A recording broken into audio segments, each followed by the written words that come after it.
Assalamualaikum warahmatullahi wabarakatuh. Selamat pagi, salam sejahtera untuk kita semua yang sama-sama kita hormati dan kita banggakan. Bapak Deputi di sini sudah hadir. Bapak Alex Deni, beliau adalah Deputi Bidang SDM Aparatur. Terima kasih Pak atas kehadirannya. Nanti beliau akan menyampaikan kaitan dengan grand design untuk ASN kita ke depan, termasuk transformasinya dikaitkan dengan urgensi pengadaan P3K tahun 2022.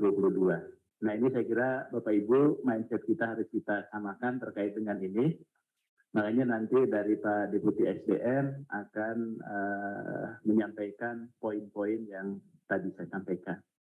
Kemudian di sebelah kanan saya ada Bapak Suharmen. Beliau adalah Deputi Sistem Informasi Kepegawaian Badan Kepegawaian Negara yang sehari-hari juga mengawal kita di dalam pengadaan di tahun ini, dan beliau sangat concern sekali sehingga memang kita sama-sama fokus pelaksanaan pengadaan kita ini akan diadakan di tahun 2022.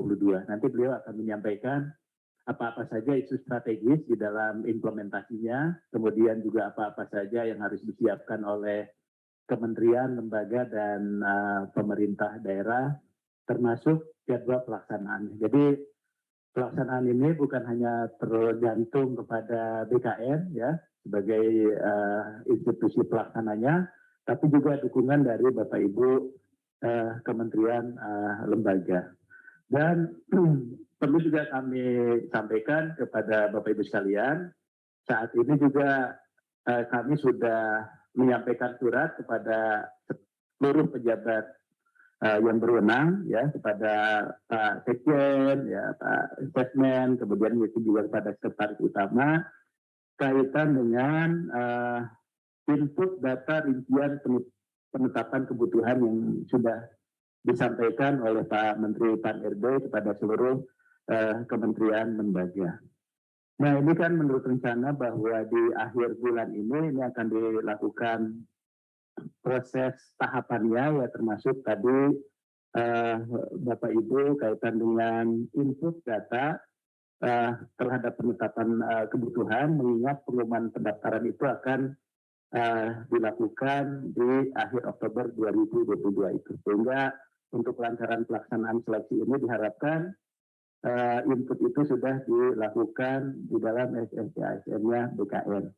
Nah ini barangkali penting karena dari sampai saat ini menurut Pak Deputi tadi Pak Harman bahwa baru 18 ya Pak ya, 18 instansi yang melakukan input untuk proses pengadaan tahapan ini. Nah ini saya kira cukup penting Bapak Ibu sekalian. Dari aspek kebijakan untuk guru dan tenaga kesehatan kita juga sudah mengeluarkan instrumen-instrumen untuk tahapan seleksinya, termasuk juga untuk afirmasinya. Nah, itu. Kepala pusat BKN gitu ya, yang juga hadir dan mengawal proses ini. Kemudian juga Pak Deputi di sini juga sudah hadir teman-teman yang sama-sama kita hormati dari Panitia Seleksi Nasional Pengadaan PPDK tahun 2022. Dan Bapak Ibu sekalian, perlu juga kami sampaikan di sini, di dalam keputusan Menteri Pan-RB, kita juga sudah mengakomodir teman-teman baru Bareskrim Pak Deputi. Bareskrim sudah masuk, sehingga kemarin itu betul Pak Harman waktu kantor menyampaikan bahwa dia sudah intinya kalau ada apa-apa kita tidak perlu bersurat, jadi dari itu sudah bisa menindaklanjuti apabila terjadi temuan-temuan gitu ya yang memang melanggar aturan yang ada Pak. Dan mereka pun sudah minta surat dari kita supaya bisa menindaklanjuti dan mengawal dari awal Pak proses pengadaan itu. Cuma mereka minta surat Pak dari kita, nanti Mas Surya memang bisa siapkan suratnya dan sudah kita sampaikan juga ke Pak Menteri. Kemudian yang kedua adalah Bapak Ibu para pejabat yang berwenang, ya para sekjen, para sesmen, dan para sestama, dan juga para pengelola kepegawaian, termasuk yang sudah gabung. Terima kasih juga para Kakande BKN Pak yang sudah hadir bersama kita. Nah mudah-mudahan nanti dari Pak Kakande setelah ada pemaparan dari Pak Alex dan Pak Harman juga bisa menyampaikan ya dan menindaklanjuti sesuai dengan tugas kewilayahan masing-masing. Terima kasih tentunya atas kehadiran Bapak Ibu, teman-teman semua ya di forum yang berbahagia ini, karena ini cukup penting dan memang forum ini Pak Deputi sangat ditunggu-tunggu oleh teman-teman ya untuk kepastiannya, dan mudah-mudahan ini bisa menjawab ya kegalauan dan pertanyaan dari teman-teman semua kapan pelaksanaan seleksi akan dilakukan. Sehingga setelah sosialisasi ini teman-teman kementerian, lembaga dan Pemda sudah bisa melakukan langkah-langkah persiapan untuk pelaksanaan seleksi tahun 2022. Tapi yang paling penting tadi untuk data itu menjadi penting karena itu adalah bagian yang cukup signifikan untuk keberlangsungan pengadaan tahun 2022. Nah, oleh sebab itu nanti dari Pak Deputi SDM Aparatur, Pak Alex Beni akan menyampaikan tadi seperti saya sampaikan, dan nanti selanjutnya Pak Haryan akan menyampaikan dari aspek kebijakan implementasinya ya dari peraturan Menpan yang sudah diturunkan dari Permen 429 dan ke beberapa keputusan Menteri Pan-RB. Barangkali itu sebagai pengantar. Selanjutnya kami persilahkan kepada Bapak Alex Beni, Deputi Bidang SDM Aparatur, untuk menyampaikan pencerahan dan beberapa informasi terkait dengan kebijakan pengadaan tahun 2022. Kepada Pak Deputi kami persilahkan.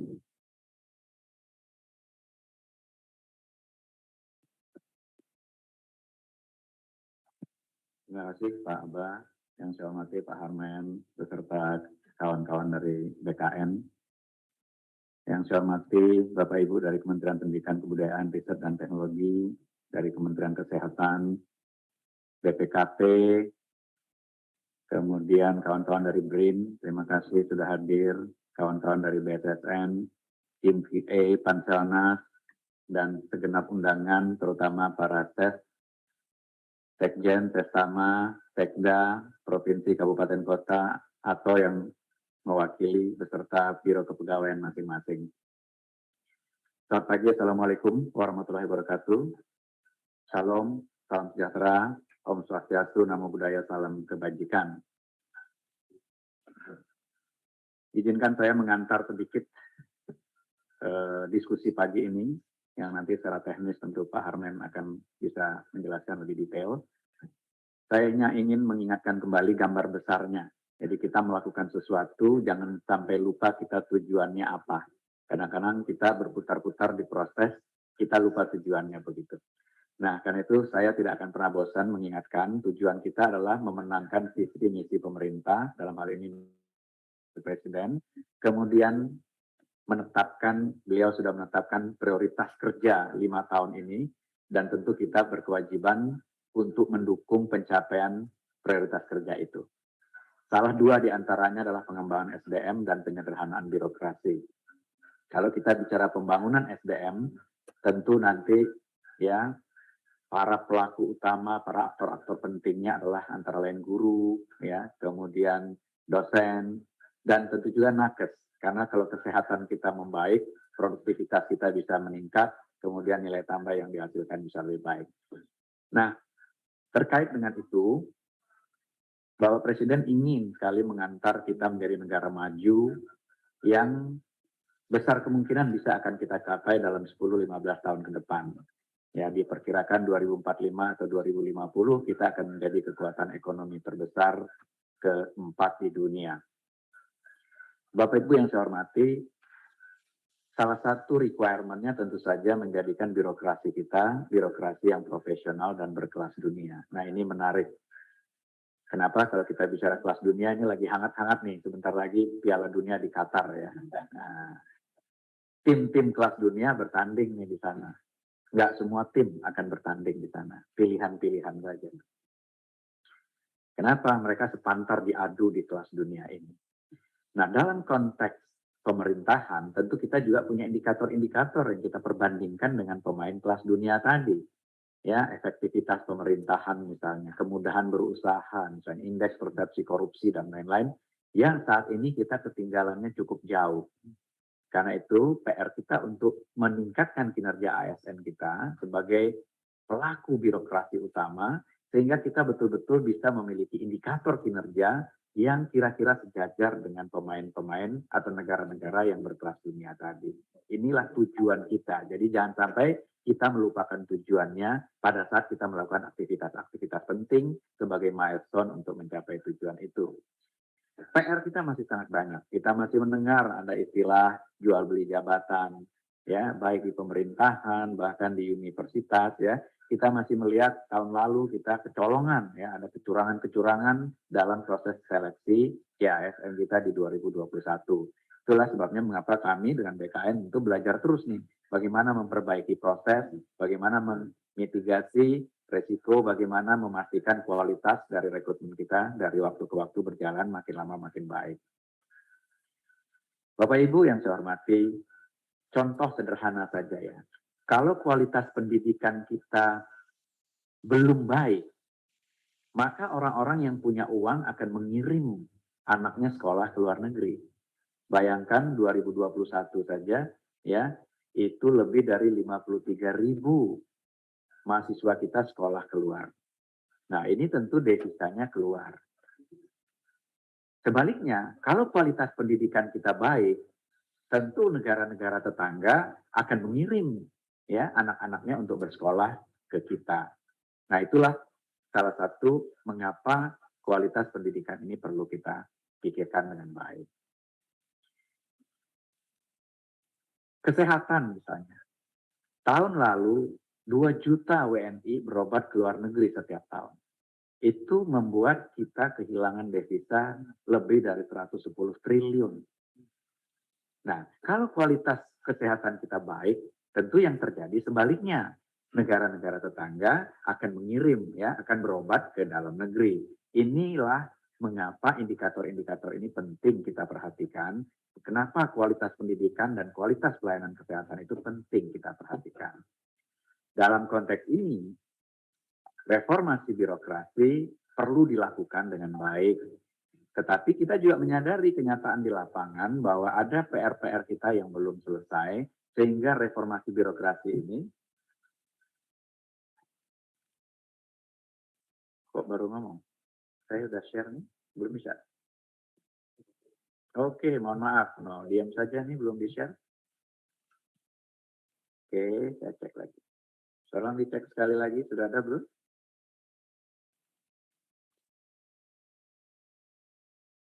Oke, baik. Sekali lagi, tadi kita sudah bicara bagaimana prioritas pemerintah. Mohon maaf ternyata nggak tayang di Zoom, saya pikir sudah tayang.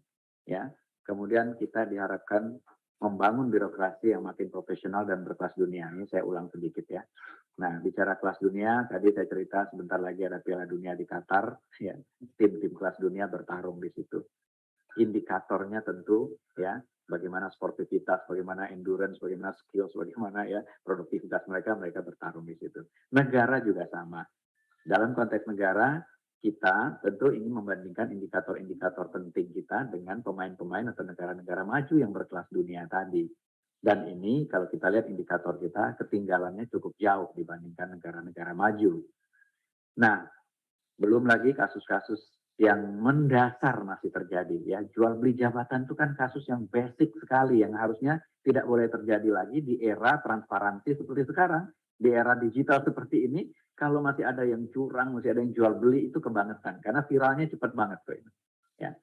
Nah, Bapak Ibu yang saya hormati, tadi saya cerita bagaimana kalau kualitas pendidikan kita dianggap belum baik, maka anak-anak Indonesia yang punya kemampuan itu tentu dikirim oleh orang tuanya sekolah ke luar negeri. 53.000 lebih ya tahun lalu mahasiswa kita sekolah keluar. LPDP juga mengeluarkan biaya yang tidak sedikit menyekolahkan anak-anak kita keluar.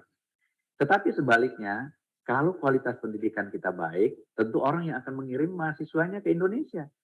Ini akan mendatangkan devisa akan meningkatkan pendapatan negara ujung-ujungnya akan bisa membuat anggaran untuk ASN diperbaiki, yang ujung-ujungnya gaji ASN bisa diperbaiki.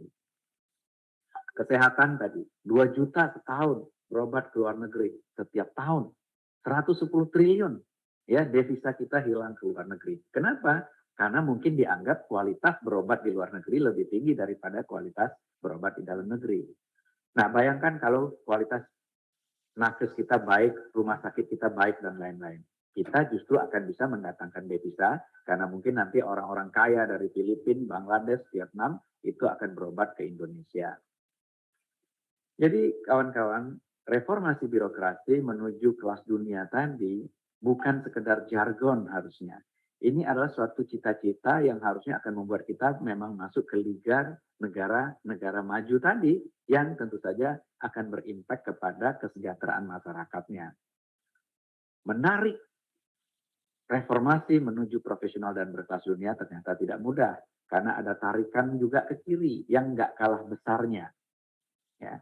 Masih ada KKN, masih ada kecurangan, jual beli jabatan, masih ada zona nyaman dari ASN kita untuk berubah, untuk belajar, dan lain-lain. Masih ada sistem penganggaran yang masih belum ya terlihat bagaimana kesejahteraan ASN itu menjadi terperhatikan. Masih ada masalah non-ASN yang belum selesai-selesai. Dari 2005 kita coba selesaikan sampai 2022. Jangankan menuju selesai, malah magnitudenya makin lama makin besar. Belum lagi kalau itu sempat dipolitisasi. Jadi jangan sampai kita transformasi birokrasi ini seperti tarik tambang.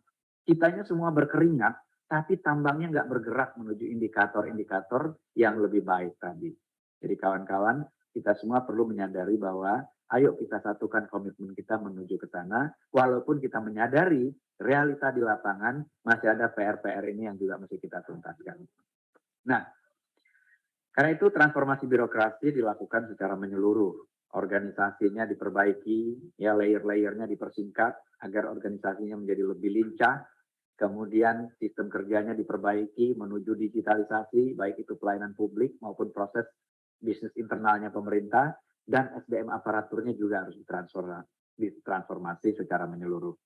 Budaya kerjanya diperkuat, kecepatan belajarnya ditingkatkan, kinerjanya ditingkatkan, penghargaannya pun harus kita perbaiki. Kemudian talent dan karirnya kita buka, ya, jalur-jalurnya. Percepatan transformasi digitalnya kita lakukan, dan jabatan-jabatannya kita rancang ulang. Ya, kemudian perencanaan dan pengadaannya kita perbaiki agar lebih baik terus dari waktu ke waktu. Nah, ini transformasi menyeluruh, sekali lagi, perlu dilakukan kalau kita memang ingin menjadikan bangsa kita ini menjadi negara maju dan masyarakatnya sejahtera. Dan kalau negaranya maju, insya Allah otomatis ASN-nya juga sejahtera. Postur ASN kita saat ini 4,2 juta. Ya, di tahun 2022 ini 4,2 juta. Dan di awal tahun lalu 42% itu jabatannya adalah jabatan pelaksana. Nah, jabatan pelaksana by definition adalah jabatan-jabatan yang melaksanakan pekerjaan-pekerjaan yang mudah dipelajari, berulang, ya, repetitif, ya. Dan ini tentu rentan sekali terkena disrupsi. Kalau kita secara masif menerapkan SPBE dan digitalisasi, tentu pekerjaan-pekerjaan semacam ini akan mudah sekali digantikan oleh teknologi. Nah, beruntung kalau data terakhir yang saya peroleh bulan Agustus sudah turun ke 39% ya dari 42% ini, karena kita stop dulu merekrut pelaksana. Ya, karena kalau kita rekrut terus nanti piramidanya makin besar di bawah. Pada waktu kita going digital, maka ini nanti akan tentu saja terpengaruh. Jabatannya akan hilang dan perlu ada mobilisasi ke jabatan-jabatan lain. Di negara-negara maju, piramidanya sudah terbalik. Jadi pegawai pelaksana itu makin sedikit jumlahnya. Kenapa? Sudah digantikan oleh mesin, oleh robot, oleh teknologi, dan lain-lain. Sementara di kita, piramidanya masih seperti itu. Nah, Bapak Ibu yang saya hormati, karena itu rekrutmen 2022, ya, kami waktu itu dari Kementerian PAN dan RB mengeluarkan edaran bahwa pengadaannya untuk sementara fokus PPPK dulu deh. Karena PNS kita ini mesti kita kaji terus, ya, berapa sih butuhnya kita nih dalam jangka panjang. Jangan sampai kita ternyata kebutuhannya sudah tidak sebanyak itu pada saat instansi pemerintah berlomba-lomba melakukan digitalisasi. Jadi semua instansi pemerintah saat ini berlomba-lomba menerapkan SPBE dan digitalisasi. Nah, tentu kebutuhan untuk PNS mesti kita hitung ulang. Itulah sebabnya mengapa 2022 pengadaan ASN ini kita fokus dulu PPPK. Insya Allah 2023 setelah kita coba kaji ulang nanti, ketemu kebutuhannya, Kemudian PNS tentu kita akan rekrut kembali sesuai dengan prioritasnya.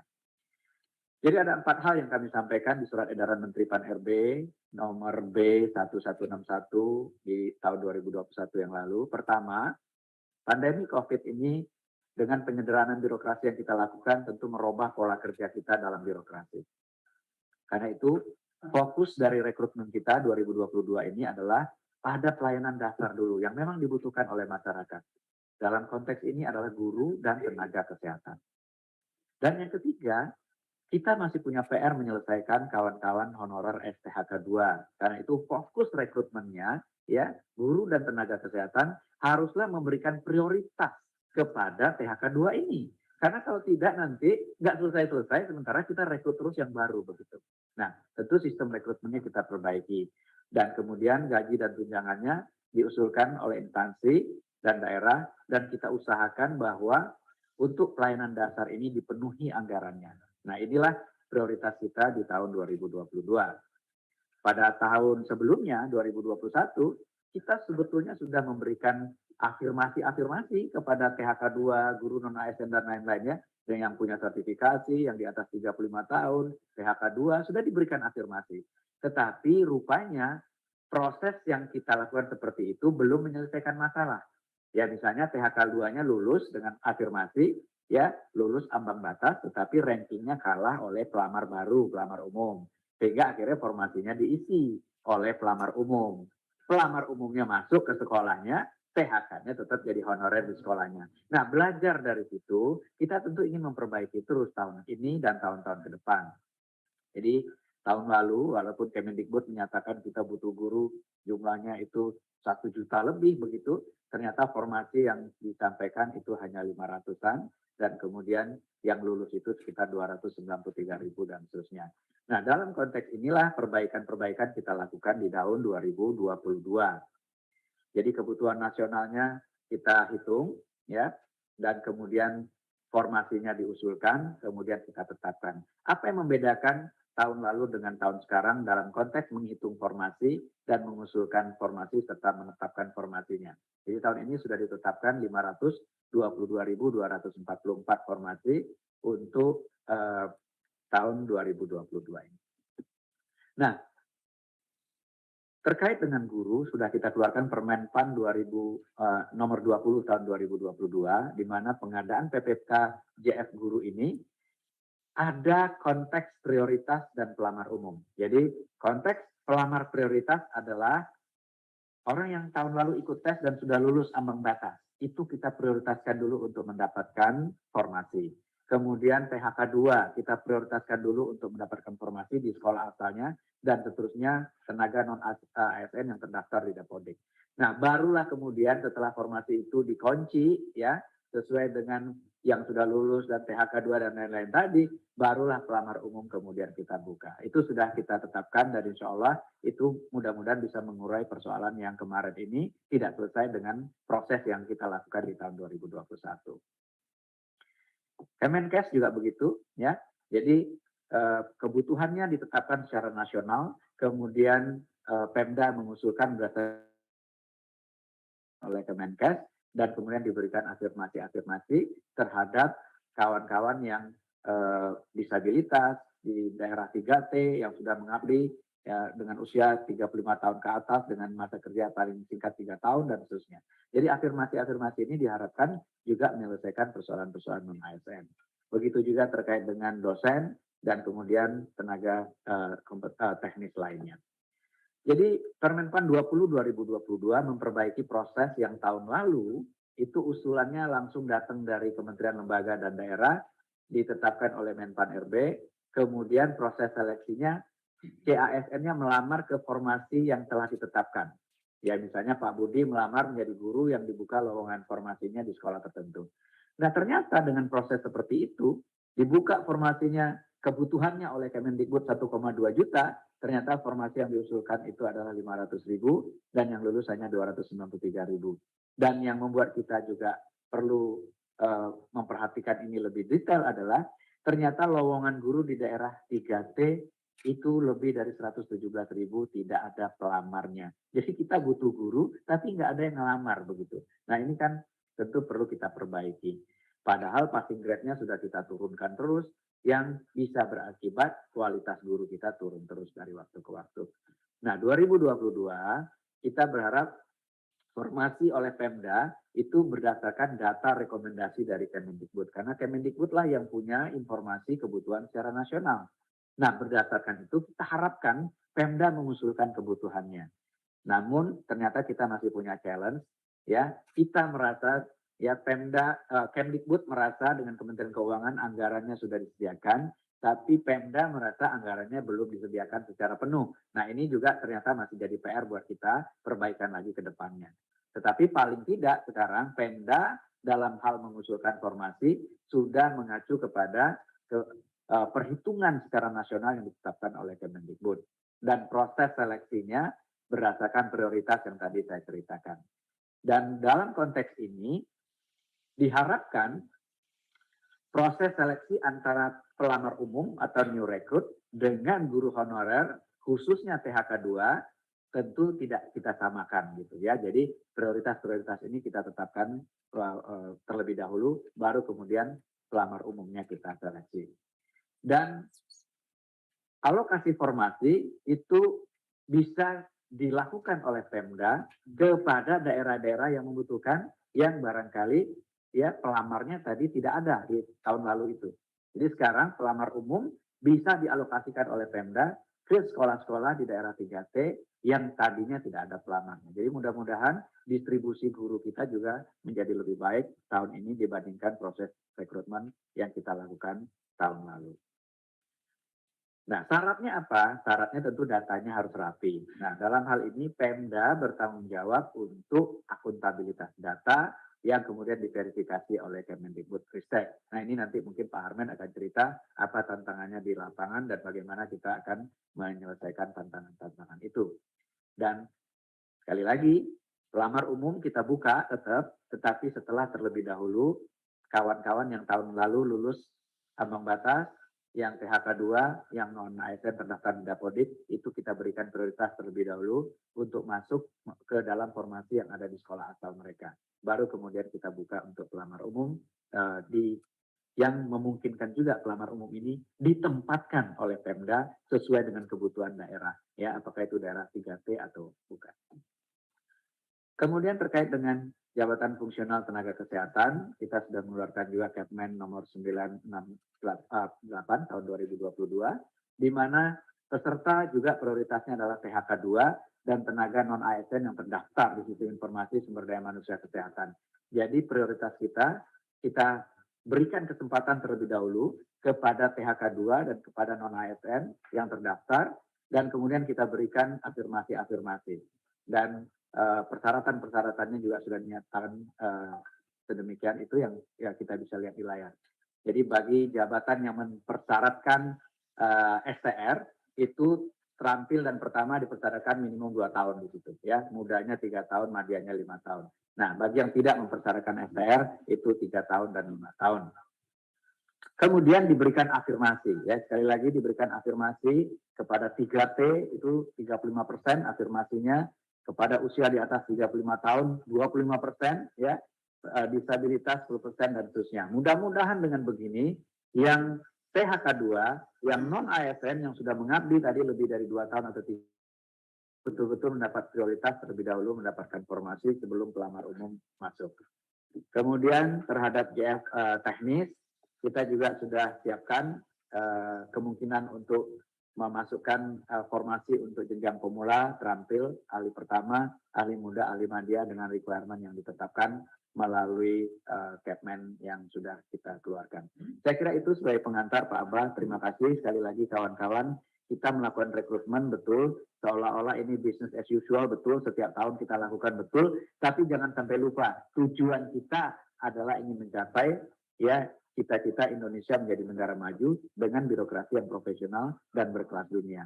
Ada realitas di lapangan, betul, harus kita balance dengan ya bagaimana realitas di lapangan itu kita coba selesaikan. Tentu tidak mungkin memuaskan semua pihak, tetapi paling tidak kita tidak lupa tujuan utamanya, kita mau ikut Piala Dunia. Bayangkan kita mau ikut Piala Dunia, kalau ketua PSSI-nya atau pengurus PSSI-nya nitipin pemain ke pelatih, ya, gubernurnya nitipin pemain, wali kotanya nitipin pemain, bupatinya nitipin pemain. Ya bagaimana mungkin pelatih sekaliber Pep Guardiola atau Jurgen Klopp pun tidak akan mungkin membuat timnas kita masuk ke Piala Dunia kalau pemain titipannya terlalu banyak di lapangan. Ya, ini mudah-mudahan bisa menjadi, ya, ada orang dalam kata Pak Abah, ya. Kalau orang dalamnya terlalu banyak, ya timnasnya nggak bakalan menang. Nah, mudah-mudahan kawan-kawan bisa memahami bahwa betul ada realitas di lapangan, tapi jangan lupa kepentingan 270 juta rakyat Indonesia tentu harus lebih mengemuka dibandingkan kepentingan kita sebagai bagian-bagian dari populasi yang lebih banyak tadi. Saya kira itu, terima kasih, mohon maaf jika ada yang kurang berkenan. Billahi taufiq wa hidayah. Assalamualaikum warahmatullahi wabarakatuh. Waalaikumsalam warahmatullahi wabarakatuh. Terima kasih Pak Deputi, tadi sudah mengingatkan kembali Bapak Ibu sekalian, walaupun ini kayak ritual gitu ya Pak ya, pekerjaan ritual, tapi kita tetap tujuan utama kita itu yang harus kita capai. Jadi kadang-kadang kita merekrut tapi kadang nggak jadi solusi Pak bagi organisasi gitu ya. Misalnya satu kementerian dia merekrut orang, setelah merekrut orang kinerjanya naik apa enggak sih? Permasalahan-permasalahan itu selesai apa enggak sih? Kayak ini Pak Deputi PR kita juga tuh untuk melakukan evaluasi, monitoring evaluasi terhadap pengadaan ASN di kementerian lembaga itu. Sehingga tujuan-tujuan itu sebetulnya kita terjebak di rutinitasnya, tapi lupa dengan tujuan awalnya. Nah, saya kira tadi Pak Deputi sudah mengingatkan kita semua, kemudian juga tadi bagaimana grand design kita gitu ya, termasuk juga untuk penyelesaian guru dan tenaga kesehatan ya. Terima kasih Pak Deputi. Nah ini nanti dari Pak Deputi Sinka, dari Pak Harmen nanti juga akan menyampaikan di tataran implementasinya. Dan harapannya Bapak Ibu sekalian nanti setelah Pak Deputi Pak Alex, Pak Deputi SDM dengan Pak Deputi Sinka menyampaikan, nanti teman-teman bisa setelah ini koordinasi dengan kantor-kantor regional ya, termasuk juga dengan teman-teman BKN ya, supaya komunikasinya itu bisa langsung ya Pak Deputi ya, gitu ya Pak Seni ya, Pak Deputi nanti supaya kalau ada masalah-masalah itu bisa diselesaikan gitu ya.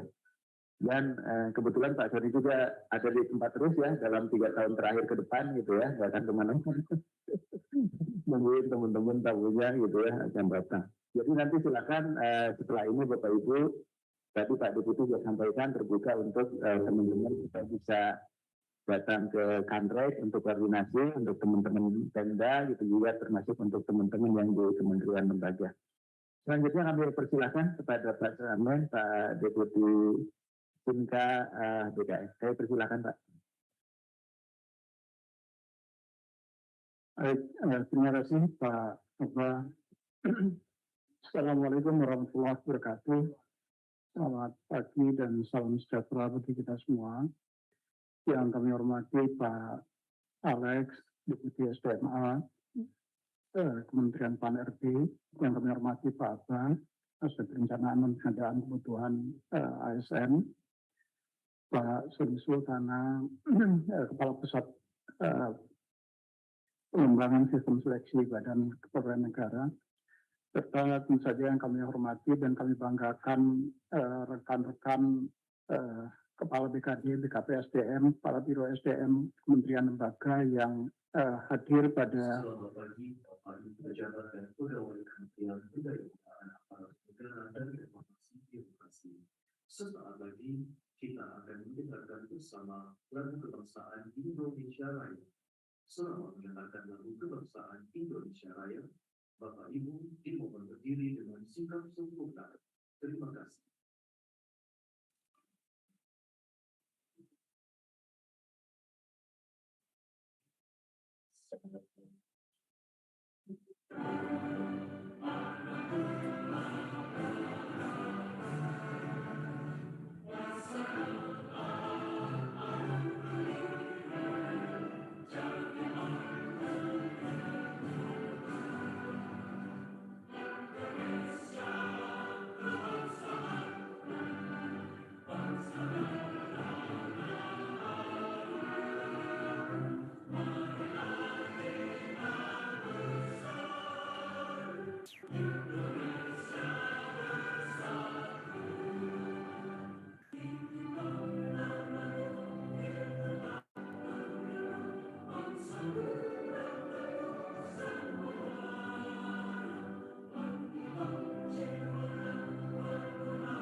kasih. Kami lanjutkan karena tadi ada interupsi sebentar. Yang kami hormati seluruh peserta, Kepala BKD, BKPSDM, Kepala Biro SDM, instansi pusat dan daerah yang hadir pada kegiatan sosialisasi pada pagi hari ini. Pertama-tama tentu kita patut bersyukur bahwa kita semua masih diberikan kesehatan sehingga bisa melaksanakan kegiatan sosialisasi persiapan pelaksanaan seleksi calon aparatur sipil negara tahun 2022 pada pagi hari ini. Bapak Ibu yang saya hormati, saya akan coba untuk share screen terkait dengan bagaimana kita akan melakukan persiapan pelaksanaan seleksi tahun 2022 ini terkait dengan sebagaimana disampaikan oleh Pak Deputi SDMA tadi. Fokus utama kita pada tahun ini adalah pengadaan seleksi aparatur sipil negara untuk pegawai pemerintah dengan perjanjian kerja.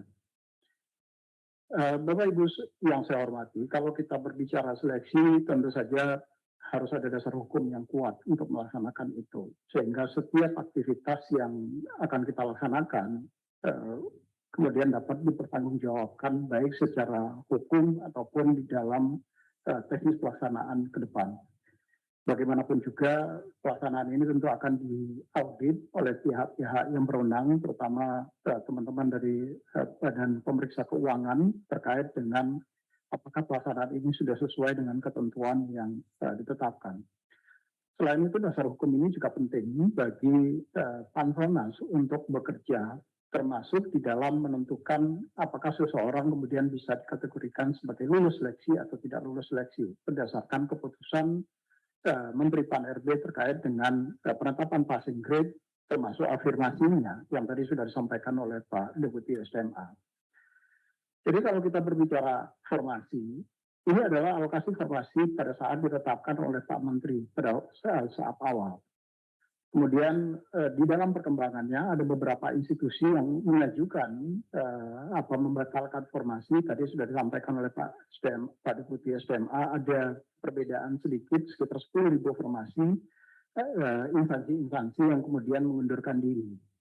Salah satu instansi yang mengundurkan diri yang masuk suratnya ke kami yang ditujukan ke Pak Menteri Pan-RB tetapi juga ditembuskan kepada Kepala BKN adalah misalnya DKI. DKI yang tadinya mendapatkan formasi untuk P3K guru, P3K tenaga kesehatan, dan P3K teknis lainnya, kemudian bersurat karena keterbatasan ada sesuatu dan lain hal, kemudian mengajukan untuk tenaga kesehatan dan teknis lainnya untuk tahun 2022 ini belum bisa dilaksanakan. Tetapi untuk P3K guru, terkait dengan formasi yang sudah ditetapkan oleh Pak Menteri, itu tetap akan dilaksanakan.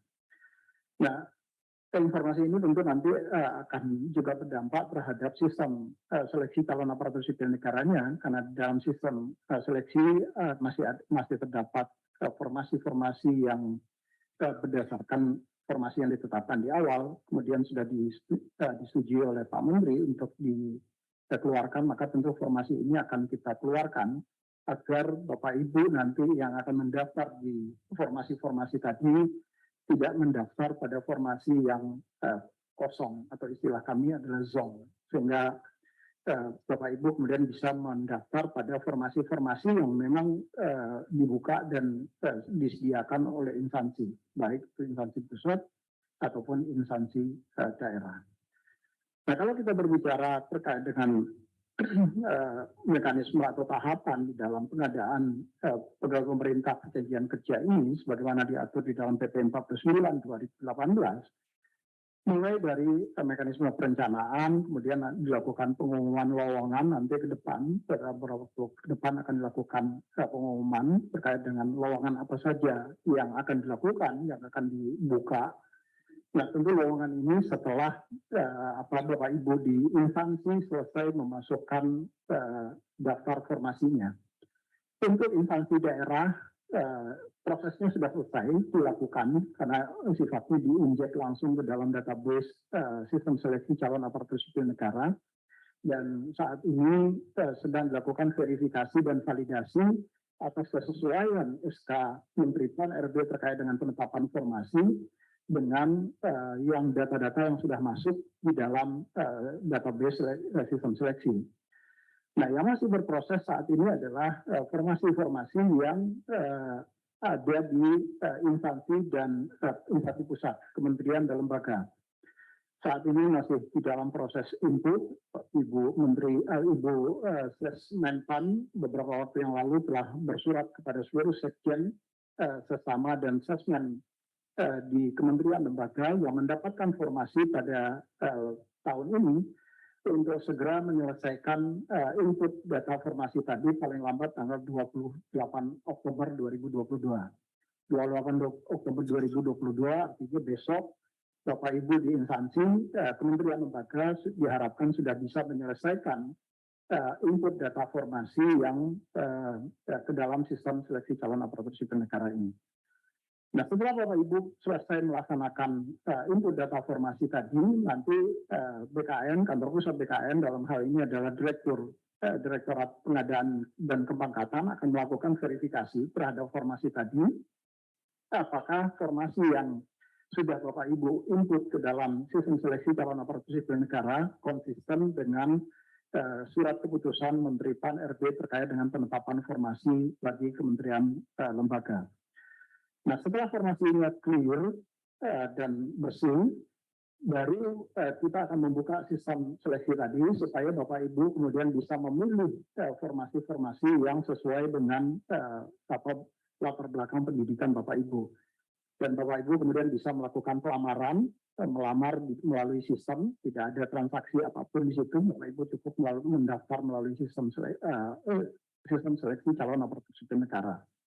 Kemudian dilakukan seleksi, ada 2 seleksi yang dilakukan karena ini adalah P3K. Kalau untuk PNS ada 3 tahapan seleksi, yaitu seleksi administrasi, seleksi kompetensi dasar, dan seleksi kompetensi bidang untuk melihat kesesuaian antara kualifikasi pendidikan dengan bidang pekerjaan yang akan Bapak Ibu lamar.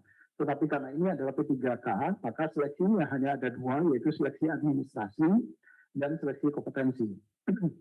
Kemudian setelah dilakukan seleksi, nanti akan ada pengumuman hasil seleksi dan selanjutnya dilakukan pengangkatan menjadi pegawai pemerintah dengan perjanjian kerja. Bapak Ibu tentu nanti begitu diangkat, usulan pengangkatan, Bapak Ibu harus mengisi daftar riwayat hidup melalui sistem juga, dan nanti berdasarkan data riwayat hidup yang sudah Bapak Ibu sampaikan, maka akan diterbitkan nomor induk P3K bagi Bapak Ibu yang lulus seleksi tadi. Nah, di dalam proses seleksi, tadi kami sampaikan semua menggunakan teknologi, kita tidak lagi menggunakan ada proses manual, mulai dari pengumuman sampai dengan pendaftaran semua melalui sistem seleksi calon aparatur sipil negara, yang dalam hal ini nanti tentu Bapak Ibu akan memilih sistem seleksi pegawai pemerintah dengan perjanjian kerja. Nah, setelah nanti Bapak Ibu melakukan pendaftaran, kemudian akan ada seleksi. Seleksinya juga menggunakan teknologi.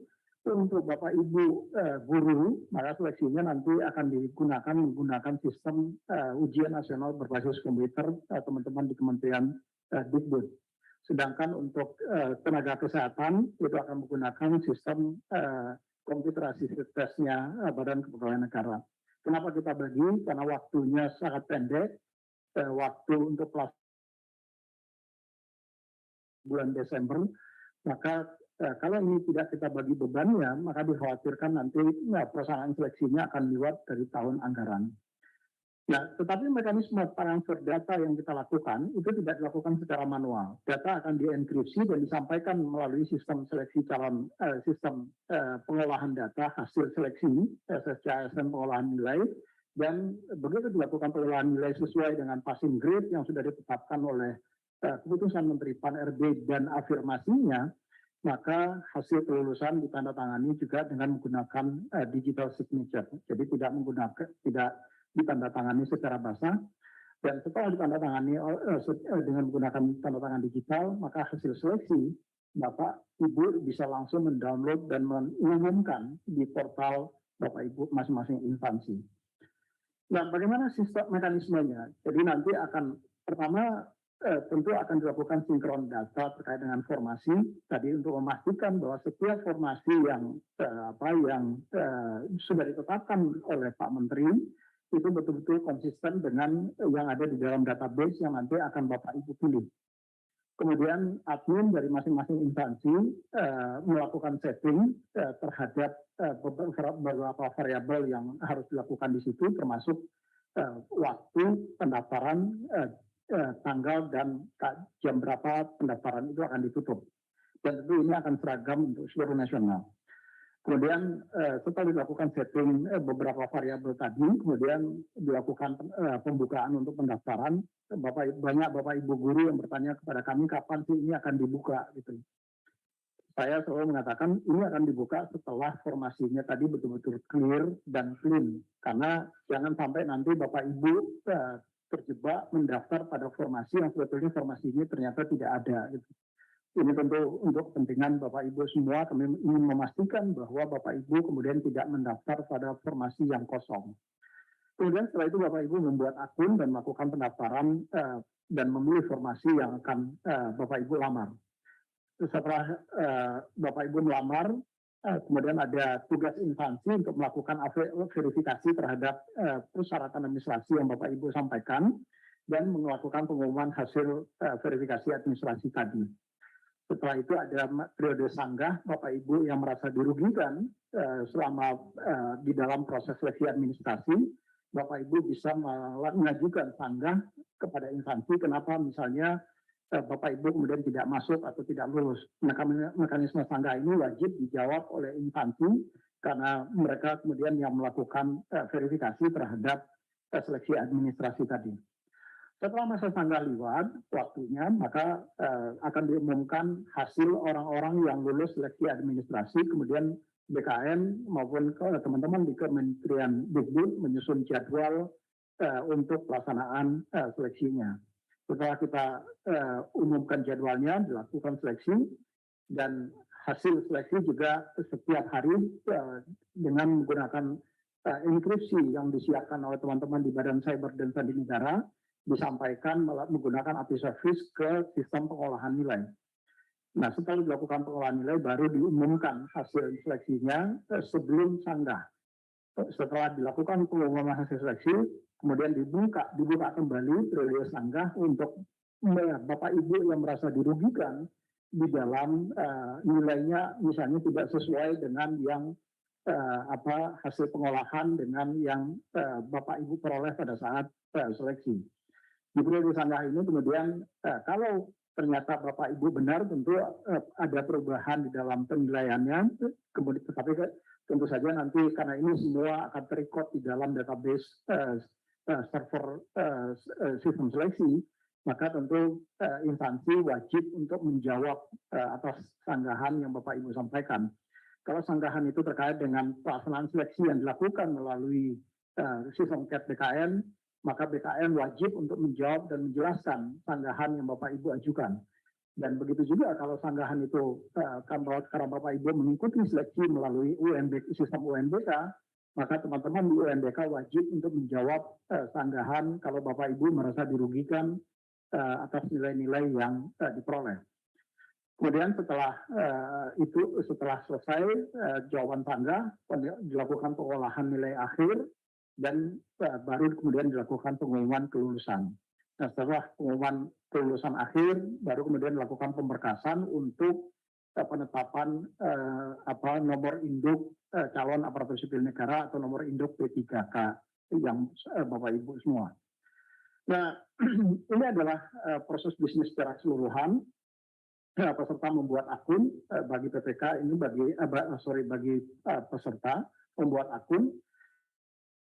Sistem seleksi calon aparatur sipil negara akan memvalidasi data Bapak Ibu, membandingkan dengan data NIK yang ada di Dukcapil.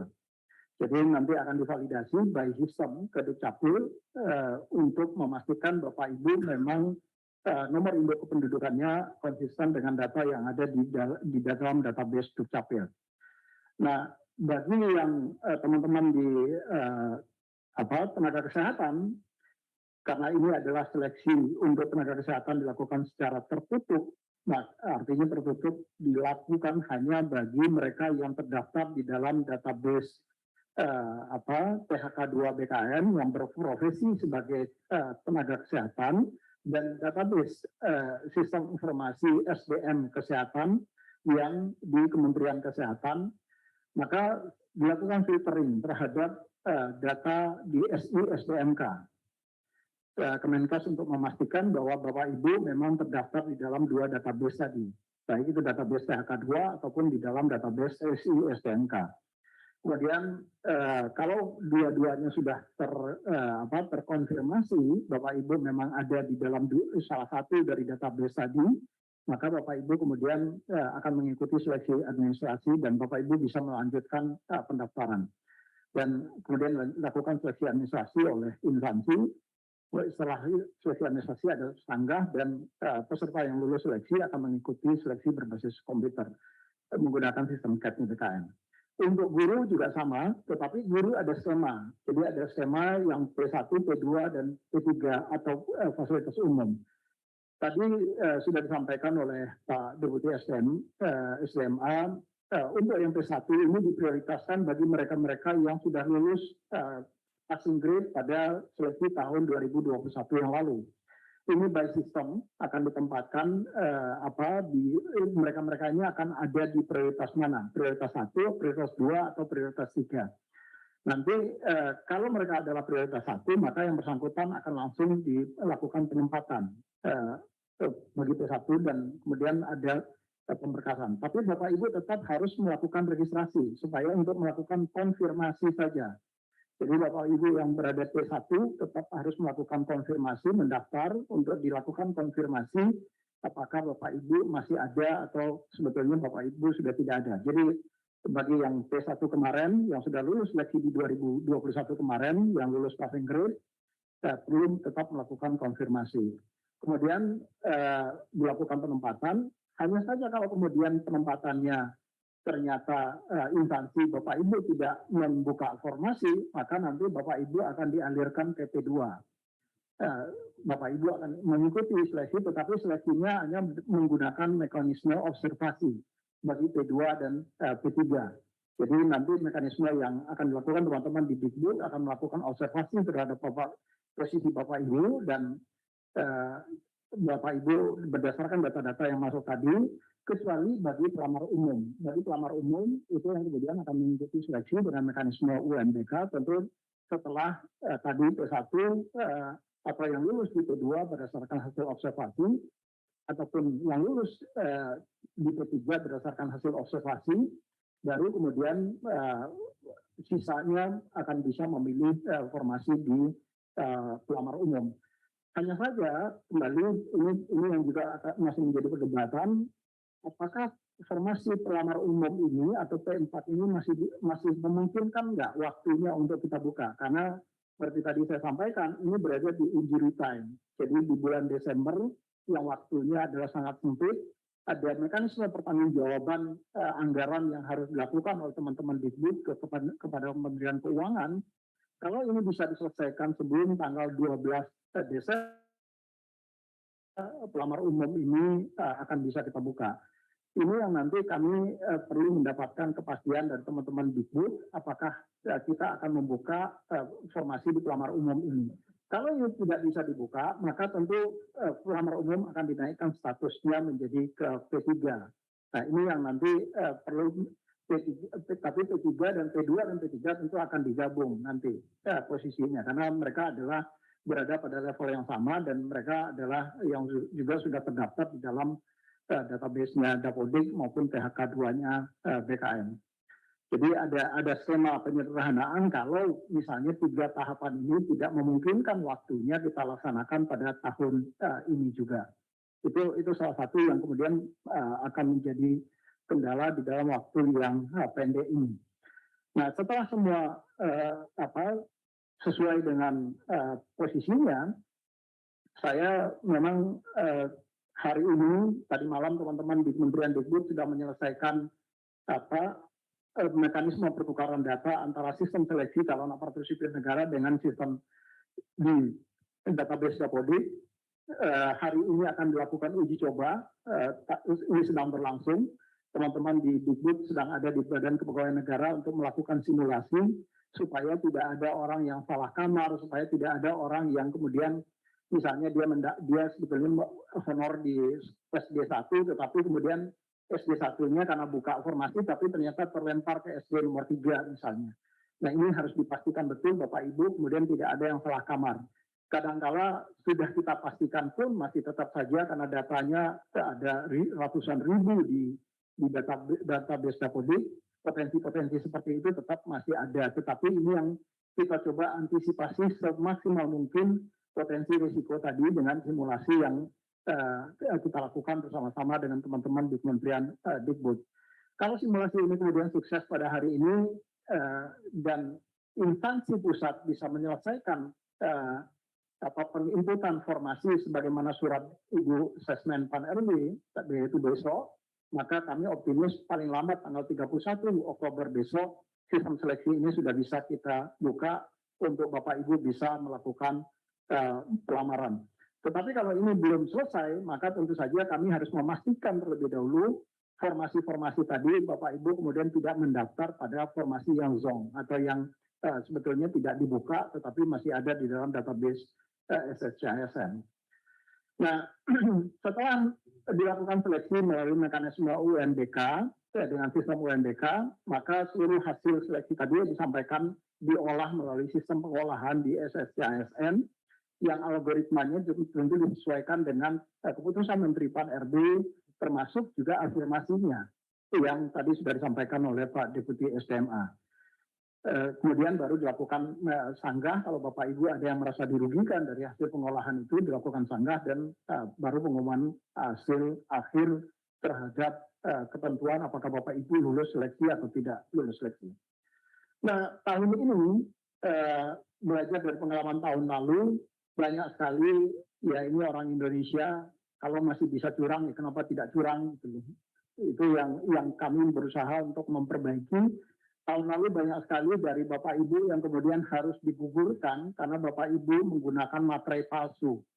Jadi padahal menggunakan materai palsu itu adalah kejahatan serius Bapak Ibu karena itu diatur di dalam undang-undang perpajakan kita. Jadi tahun ini kemudian kami menyiapkan sistem pendaftaran itu dengan menggunakan e-materai. Jadi kita tidak lagi menggunakan materai fisik tetapi menggunakan elektronik materai dan kami bekerja sama dengan teman-teman di Peruri dan Peruri sudah menyediakan beberapa provider untuk memudahkan Bapak Ibu bisa membeli e-materai untuk dicantumkan di dalam formulir lamaran Bapak Ibu dan nempel di dalam sistemnya. Nah, kalau begitu nempel nanti dia juga akan terkonfirmasi kepada sistemnya Peruri dan terkonfirmasi di dalam sistem e-materainya BKN. Kalau Bapak Ibu menggunakan e-materai tentu Bapak Ibu juga akan lebih dimudahkan, lebih diuntungkan karena Bapak Ibu tidak perlu kemudian mencari materai kemana-mana.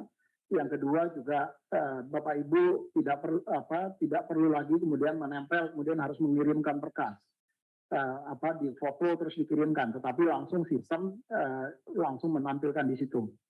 Ada beberapa yang provider yang disiapkan oleh Peruri, yaitu ada di Pajakku, ini yang dikelola oleh teman-teman di Dijen Pajak, kemudian ada Finnet, kemudian ada Mitracom, Eka Sarana, dan Peruri sendiri, dan Koperasi Swadharma. Jadi silakan pilih di antara yang paling mudah bagi Bapak Ibu untuk memilih, yang penting e-materainya tertempel di dalam surat lamaran yang Bapak Ibu ajukan. Ini adalah jumlah soal yang nanti akan diujikan di seleksi kompetensi teknis. Totalnya ada sekitar 145 soal, 90 soal untuk kompetensi teknis, seleksi kompetensi manajerial 25, sosiokultural 20, dan wawancara 10. Kalau untuk seleksi kompetensi teknis nilainya Bapak Ibu benar, jawaban Bapak Ibu benar, maka Bapak Ibu mendapatkan nilai 5, tetapi kalau salah, Bapak Ibu tidak mendapatkan nilai atau 0 atau tetap nilainya. Begitu juga dengan kompetensi manajerial, nilainya tidak fix karena ini adalah yang dilihat kecenderungan Bapak Ibu di dalam melaksanakan sistem manajemen. Jadi nilainya adalah dalam bentuk range 1 sampai dengan 4. Kalau kecenderungan Bapak Ibu sangat baik misalnya, maka Bapak Ibu akan mendapatkan nilai 4. Tetapi kalau jauh dari yang ekspektasi, maka tentu Bapak Ibu akan mendapatkan nilai 1. Yang Bapak Ibu tidak akan mendapatkan. Jadi saran kami, apapun misalnya kalau Bapak Ibu tidak memahami, ya jawab saja. Paling tidak Bapak Ibu mendapatkan nilai 1, syukur-syukur mendapatkan nilai 4. Untuk sosiokultural juga sama, nilainya dalam bentuk range dari 1 sampai dengan 5. Kalau Bapak Ibu menjawab paling menggambarkan pribadi Bapak Ibu adalah orang yang sosialita misalnya, tetapi sosialita bukan dalam arti yang aktif di sosial media, bukan itu, tetapi bukan artis, tetapi yang orang yang kemudian betul-betul mampu beradaptasi dengan baik kepada masyarakat. Karena yang kita harapkan ASN ini kan adalah juga sekaligus sebagai orang yang mampu memberikan layanan yang terbaik kepada masyarakat, tetapi juga mampu beradaptasi dengan baik kepada masyarakat sebagaimana core value ASN yang berakhlak. Jadi nilainya dalam bentuk range di situ, yaitu yang terendah itu adalah 1 dan yang tertinggi itu yang paling mendekati kecenderungannya mendapatkan nilai 5. Nah, kalau Bapak Ibu tidak menjawab, ya tentu nilainya 0. Ini juga sama seperti tadi. Bapak Ibu mengerti atau tidak mengerti sebaiknya dijawab. Minimal Bapak Ibu akan mendapatkan nilai 1. Jadi ini yang kami sampaikan.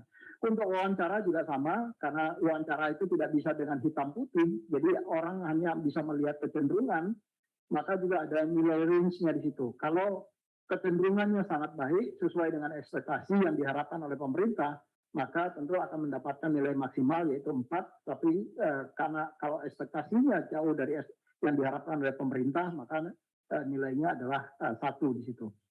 Nah, bagi teman-teman yang disabilitas ataupun yang formasi umum itu ada perbedaan waktu. Jadi untuk yang untuk disabilitas itu waktunya untuk di seleksi kompetensi teknis, manajerial dan sosiokultural itu waktunya dialokasikan 150 menit, sementara kalau yang umum itu 120 menit. Begitu juga dengan wawancara, yang umum 10 menit, dan yang disabilitas, teman-teman yang disabilitas itu sebanyak 15 menit. Sehingga secara keseluruhan waktu yang dialokasikan untuk seleksi ini bagi yang umum itu selama 130 menit, dan teman-teman yang mengalami ada gangguan disabilitas itu waktunya sebanyak 165 menit. Ini adalah ancar-ancar jadwal seleksi yang kalau kita semua konsisten, tadi kami sampaikan, teman-teman kementerian lembaga bisa menyelesaikan input formasi pada besok sesuai dengan surat Ibu Sesmenpan, di mana batas waktunya itu adalah besok. Karena setelah dilakukan, Bapak Ibu melakukan input formasi, maka BKN akan segera melakukan verifikasi terhadap formasi yang Bapak Ibu input dan mencocokkan dengan keputusan Menteri Pan-RB. Nah, kalau ini kita bisa lakukan secara konsisten dalam waktu pengumuman itu, pembukaan seleksi ini bisa kita lakukan di tanggal 31 Desember. Dan kita akan bisa menyelesaikan seleksi terkait dengan P3K Nakes misalnya, itu diharapkan bisa diselesaikan seleksinya pada tanggal 13 Desember. Saya sebetulnya masih meminta Pak Kapus untuk waktunya agak dipendekkan lagi, karena tadi ada pertanggungjawaban anggaran yang harus masuk ke Kementerian Keuangan pada tanggal 12 Desember. Jadi mungkin ini yang perlu waktunya memang menjadi sangat ketat dalam konteks sekarang ini. Karena biasanya kita melaksanakan seleksi itu di bulan-bulan Oktober. Ya, jadi kalau bulan Oktober itu akan sangat leluasa bagi kita untuk bisa menyelenggarakan di beberapa titik lokasi. Nah, untuk yang guru nanti menggunakan sistem UNBK. Jadwalnya nanti tentu saja akan menyesuaikan dengan jadwal yang sudah ditetapkan oleh, yang nanti akan ditetapkan oleh Panselnas, dan Untuk teknis lainnya ini nanti akan ada periode-periode di dalam masa sanggah karena ini terbuka seleksinya, maka kemungkinan besar paling cepat bisa kita lakukan ada nanti di tahun depan. Tetapi mekanisme pendaftaran pelamarannya bisa dilakukan pada tahun ini dan seleksi administrasinya bisa kita selesaikan pada tahun ini.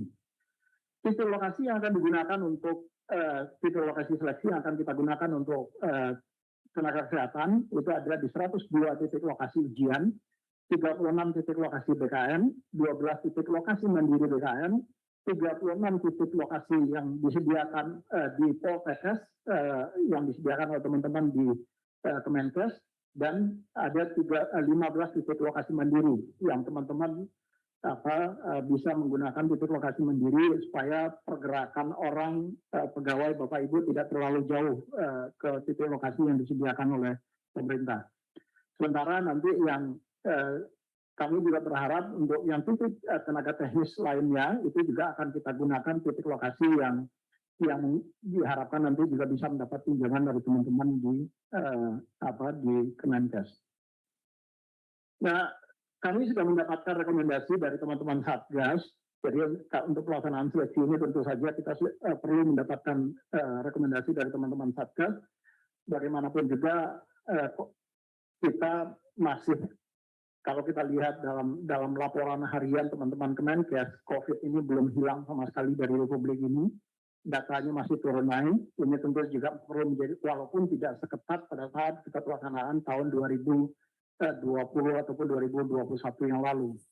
Nah, tetapi tentu saja nanti Bapak Ibu tetap perlu menginstal aplikasi Peduli Lindungi untuk memastikan bahwa Bapak Ibu memang kemudian tidak ada potensi COVID.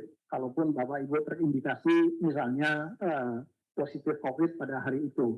Mudah-mudahan tidak terjadi, dan kami tentu berharap Bapak Ibu juga bisa menjaga kesehatannya, terutama di dalam menghadapi waktu-waktu untuk pelaksanaan seleksi ini nanti.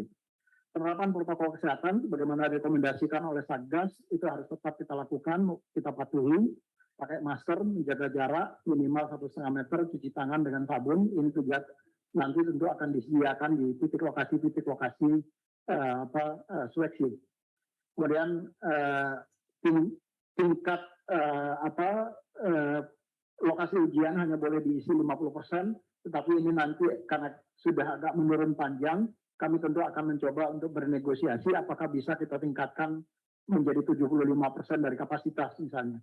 Nah, kalau bisa ditingkatkan 75% dari kapasitas, maka ini tentu akan waktu yang tadi yang sampai dengan 13 Desember itu bisa kita perpendek. Jadi tidak harus sampai dengan 13 Desember. Nah, kemudian pelaksanaan seleksi akan dikoordinasikan dengan kepala daerah atau ketua Satgas penanganan COVID di daerah untuk memastikan kalau terjadi apa-apa, teman-teman di Satgas COVID di masing-masing wilayah itu bisa cepat membantu penanganan teman-teman yang kalau kebetulan terkonfirmasi COVID-19.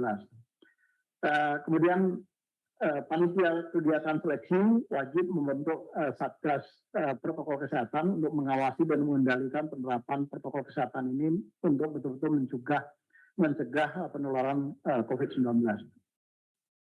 Di titik lokasi akan disediakan QR code Peduli Lindungi. Jadi nanti teman-teman di UNBK juga akan kami minta untuk menyediakan pamflet untuk bisa setiap peserta men-scanning QR Peduli Lindungi pada titik lokasi ujian, sehingga semua yang mengikuti seleksi akan termonitor oleh pemerintah di dalam konteks penanganan COVID-19 ini. Kemudian panitia seleksi instansi wajib mengecek status vaksinasi peserta. Ini yang diminta oleh teman-teman di di Satgas COVID. Kalau Bapak Ibu sudah 3 kali, tentu ini akan lebih memudahkan bagi Bapak Ibu untuk mengikuti seleksi, karena kelonggaran yang sudah diberikan oleh pemerintah kalau kita sudah mendapatkan vaksin booster atau 3 kali vaksin. Namun bagi Bapak Ibu yang baru mengikuti vaksin 2 kali, vaksin lengkap itu juga masih dimungkinkan. Nah, bagi Bapak Ibu yang belum mengikuti vaksin, ini perlu meminta surat keterangan dari dokter bahwa Bapak Ibu memang tidak melakukan vaksin karena alasan-alasan kesehatan misalnya. Ini tentu masih tetap dimungkinkan Bapak Ibu bisa mengikuti seleksi, tetapi dengan Bapak Ibu membawa surat keterangan dokter dari rumah sakit pemerintah. Ini adalah prosedur pelaksanaan seleksi, ini relatif sama setiap tahun, jadi sejak kita positif COVID, ya, diterjang badai COVID tahun 2020, mekanisme dan prosedur ini masih konsisten kita terapkan, tidak boleh ada orang berkerumun, ini masih tetap konsisten kita laksanakan, dan ini tentu saja akan dipantau dan dimonitor oleh Satgas COVID. Jadi mohon betul, terutama di titik-titik lokasi mandiri, Bapak Ibu bisa konsisten untuk melaksanakan protokol kesehatan ini dengan sebagaimana yang disampaikan oleh teman-teman di Satgas Nasional. Nah, bagaimana pembagian tugas panitia? Kami juga sudah menyiapkan ada tim pelaksana KET BKN, ada koordinator, pengawas ujian, dan petugas IT untuk yang ada tugasnya masing-masing di situ. Terutama kalau petugas IT untuk memastikan bahwa seluruh OS KET BKN itu terinstall kalau itu menggunakan sistem KET BKN. Karena OS KET BKN ini paling tidak pada saat kita pelaksanaan seleksi SKB kemarin masih belum bisa ditembus oleh teman-teman yang menggunakan software remote access. Walaupun saya tentu saja orang karena berusaha untuk melakukan cheating, dia akan berusaha untuk mencoba segala upaya untuk melakukan bisa menembus itu. Nah, kami tentu seperti tadi disampaikan oleh Pak Deputi SMA akan berusaha terus untuk meningkatkan keamanan dan ya sekarang dengan menggunakan CAT OS di mana sistem CAT BKN ini tidak bisa jalan kalau tidak menggunakan OS yang sudah kita sediakan. Kalau yang sebelumnya dengan menggunakan OS yang ada di Windows itu juga sudah bisa jalan. Tapi itu juga yang kemudian menjadi potensi orang memasang software remote access di software Windows-nya. Nah, sekarang kita kunci, nggak bisa lagi di situ. Begitu juga dengan Linux. OS-nya selama ini juga ada flexibility. Sistemnya bisa running di dalam sistem OS Linux, tetapi ternyata ini juga menjadi kelemahan. Nah, sekarang kita modifikasi OS tersendiri, kita bangun OS sendiri, yang algoritmanya kita siapkan sendiri, sehingga sistem hanya bisa running di dalam OS ini. Ini yang sekarang kami coba untuk lakukan perbaikan. Yang kedua adalah, karena ini juga kemarin sempat ditanya oleh Pak Menteri, yang kedua adalah sistem enkripsi.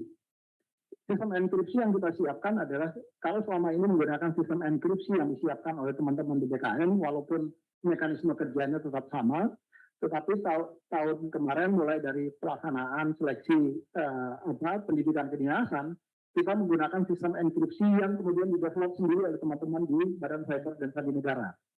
Nah, sistem enkripsi ini kemudian passwordnya dipegang oleh 4 institusi. Jadi orang kalau mau membuka enkripsinya, maka harus memasukkan 4 digit angka yang dipegang oleh 4 institusi untuk bisa mengenerate master key. 4 digit angka tadi dipegang oleh Kemenpan RB, dipegang oleh teman-teman di Badan BPKP, kemudian dipegang oleh Kementerian Dikbud, dan dipegang oleh BKN. Salah satu dari pemegang kunci tadi tidak memasukkan kuncinya, atau ada yang salah satu digit saja dari kunci tadi, maka master key-nya tidak akan bisa di-generate. Orang tidak akan bisa untuk membuka enkripsi yang ada di sistem. Ini yang juga sudah kita siapkan di dalam sistem ini, sehingga dan master key ini untuk sistem enkripsi ini itu dimulai pada saat penyiapan soal-soal ujian. Jadi tidak hanya pada saat pelaksanaan, tetapi pada saat penyiapan soal-soal ujian sudah menggunakan mekanisme yang sama.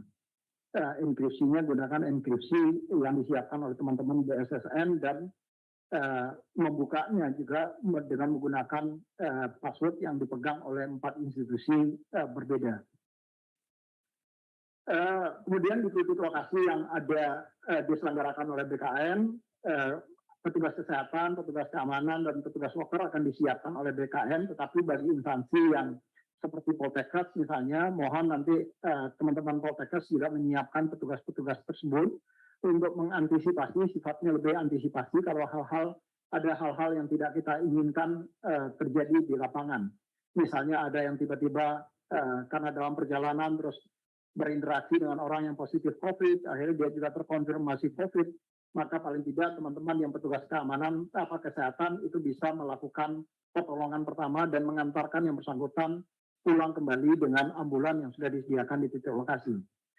Kemudian juga petugas keamanan untuk mengantisipasi jangan sampai terjadi ada orang bergerumbun atau bergerombol di titik lokasi sehingga ini tentu berpotensi untuk terjadi penyebaran COVID-19. Kemudian ada panitia seleksi petugas loker untuk memastikan barang-barang peserta tidak ada yang hilang. Jadi jangan ada kemudian peserta yang merasa kehilangan apakah HP, karena semua dokumen termasuk alat-alat komunikasi harus ditinggalkan di loker dan tentu ini perlu dijaga, diamankan bukan berarti kemudian dihilangkan, tetapi diamankan, disimpan untuk dikembalikan kepada peserta. Nah, perlu ada petugas loker tersendiri untuk memastikan barang-barang itu kemudian tidak ada yang hilang. Kemudian dari instansi perlu menyiapkan penanggung jawab pelaksanaan di instansi, kemudian pemeriksa berkas, kemudian petugas registrasi dan petugas body checking. Jadi petugas body checking ini penting Bapak Ibu dilakukan, tetapi tentu saja tolong nanti petugas body checkingnya untuk perempuan ya perempuan, dan untuk laki-laki ya laki-laki. Jangan untuk perempuan terus laki-laki, jangan dibalik, nanti keenakan laki-lakinya. Tugas body checkingnya karena banyak sekali indikasi yang kami kemudian menemukan, apalagi sekarang banyak sekali infrastruktur teknologi yang bentuknya sangat kecil dan itu bisa diselipkan dimanapun di dalam badan peserta. Kami banyak menemukan hal itu dan ini yang kemudian kita petugas body checking perlu melakukan pemeriksaan bahwa setiap peserta yang masuk ke dalam ruangan ujian itu benar-benar orang yang tidak membawa apa-apa kecuali dokumen yang dipersyaratkan. Ini bentuk pembagian tugasnya sangat detail, apa saja yang harus dilaksanakan oleh tim pelaksana BKN dan apa yang nanti menjadi panitia seleksi instansi. Tahapannya ada di sini. Nanti bahannya nanti bisa kami sampaikan ke teman-teman di Kementerian Pan-RB. Kalau Bapak Ibu kemudian ingin mendapatkan, nanti saya tugasnya apa saja sih yang dari masing-masing petugas misalnya, supaya nanti Bapak Ibu nggak bingung pada saat menetapkan orang-orang yang akan terlibat dalam pelaksanaan seleksi ini. Mungkin ini beberapa hal Pak Asdep yang beberapa dapat kami sampaikan kepada Bapak Ibu semua, tetapi kembali lagi kami ingin menegaskan, mohon betul bantuan dan kerjasama Bapak Ibu semua, karena ini tidak bisa dilakukan oleh BKN sendirian, karena ada kewenangan-kewenangan yang menjadi kewenangan Bapak Ibu di instansi, terutama terkait dengan finalisasi formasi di dalam sistem seleksi calon aparatur sipil negara. Yang kedua adalah admin instansi agar segera melakukan setting beberapa variabel di dalam sistem seleksi calon aparatur sipil negara. Dan kalau itu sudah selesai dilakukan, BKN akan segera melakukan verifikasi dan validasi formasi. Saya sudah meminta kepada Bapak Ibu Kakanred pagi ini untuk segera melakukan verifikasi dan validasi atas formasi yang di instansi daerah, terutama karena Bapak Ibu Kakanred ada di instansi daerah. Dan Bapak Ibu di instansi mohon segera berkoordinasi dan berkonsultasi kepada teman-teman kami di kantor regional. Sementara untuk di kantor pusat, kami juga sudah berkoordinasi dengan Direktur Pengadaan dan Kepangkatan yang akan melakukan verifikasi formasi yang di instansi pusat. Nah, tetapi ini belum bisa bekerja karena Bapak Ibu tadi saya sampaikan, terutama di instansi pusat, baru 18 instansi yang sudah menyelesaikan input formasi ke dalam sistem seleksi calon aparatur sipil negara ini. Kami berharap pada tanggal 28 Oktober besok, Bapak Ibu sudah betul-betul menyelesaikan sesuai dengan suratnya Ibu Sesmentan. Karena kalau ini tidak selesai, maka potensi molornya juga akan besar. Kami sampaikan tadi, kita berada di injury time. Kalau ini betul-betul akan kita laksanakan pada tahun ini, maka mohon juga bantuan dan kerjasama Bapak Ibu semua untuk bersama-sama kita dengan BKN melakukan percepatan-percepatan terkait dengan penyelesaian formasi ini.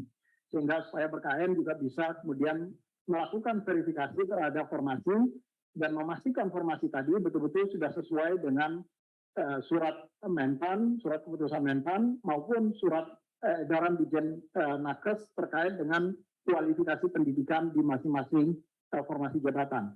Nah, kalau ini kita bisa lakukan secara bersama-sama, bergotong royong, kami optimis ini bisa kita lakukan kita buka pada tanggal 31 Oktober besok. Tapi kalau Bapak Ibu kemudian juga tidak melaksanakan tugasnya, maka ini tentu akan menjadi kendala besar bagi kita semua dan tentu terutama bagi kami di Kementerian PAN-RB dan BKN terkait dengan pelaksanaan seleksi ini. Itu beberapa hal yang dapat kami sampaikan. Terima kasih. Assalamualaikum warahmatullahi wabarakatuh. Waalaikumsalam. Terima kasih Pak Deputi tadi yang sudah menyampaikan secara lengkap ya sampai hal yang teknis tadi apa-apa saja yang harus Bapak Ibu lakukan. Ada Bapak Ibu sekalian yang harus Bapak Ibu lakukan khususnya di tataran implementasi karena ini di luar kewenangan BKN dan Kemenpan ya Pak, kurang lebih gitu ya Pak Deputi ya.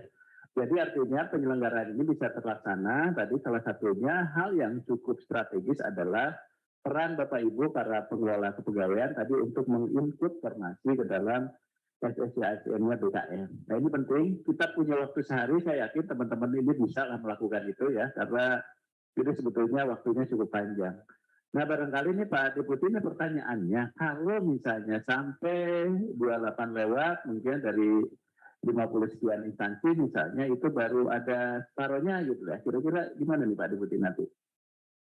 Iya, ini yang mungkin nanti kami tentu akan kembalikan ke Panselnas apakah kita masih akan tetap go ahead dengan pelaksanaan seleksi di 2022 ini atau kemudian pendaftarannya tetap kita buka, verifikasi administrasinya tetap kita laksanakan, tapi kemudian seleksi ujiannya kita laksanakan di tahun depan.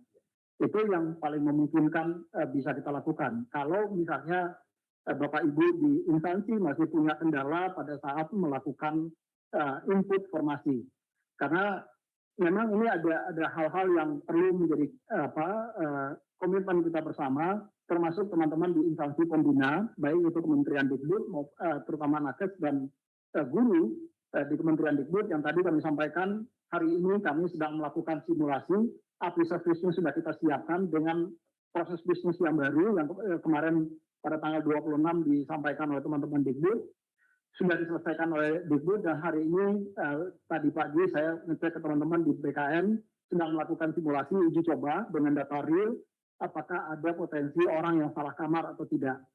Karena ini harus dipastikan betul supaya hal-hal yang pernah terjadi di tahun 2021 kemarin yang orang dia sebetulnya honor di SDA misalnya,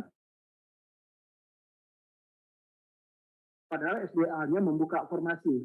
Akhirnya ini kemudian mereka terpaksa oleh sistem karena flaggingnya diarahkan ke SDB, dia kemudian terdaftarnya di SDB, padahal di SD tempat dia honor dia terdaftar.